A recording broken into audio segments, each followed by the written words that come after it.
Moi, je crois, je l'ai dit, qui a au fond les rênes du débat?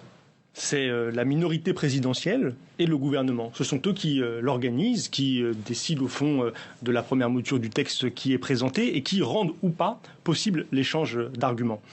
7,49,3, 5 sur le PLFSS et j'entends le retournement qui est fait. Ce seraient les oppositions qui seraient responsables du 49.3. Mais regardons ce qui s'est passé cette semaine.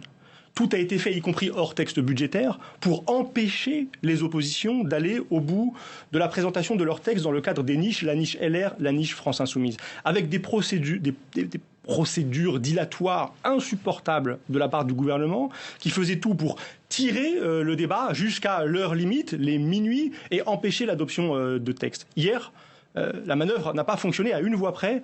Le dernier texte LR est passé.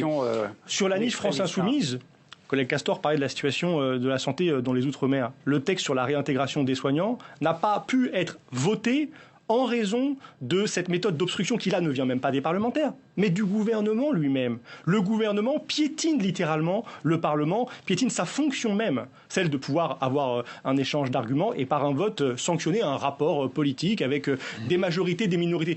Vous dites qu'il n'y a pas de majorité alternative. Oui, mais vous-même, vous peinez à la former, cette majorité alternative, car seul, vous n'en disposez pas de majorité. Et depuis le début de ce quinquennat, vous vous êtes appuyé sur l'appui du Rassemblement national, de LR, pour faire passer beaucoup de vos textes. Par exemple, je vous donne un exemple. Pour repousser le SMIC à 1100 €, pour repousser le gel des loyers, c'est avec le Rassemblement national que vous vous êtes retrouvé pour empêcher l'adoption de ces mesures. Donc, mais notre texte, on l'a déposé, ce texte sur les 1600 €, le SMIC, il est passé par amendement et nous le redéposerons et nous verrons.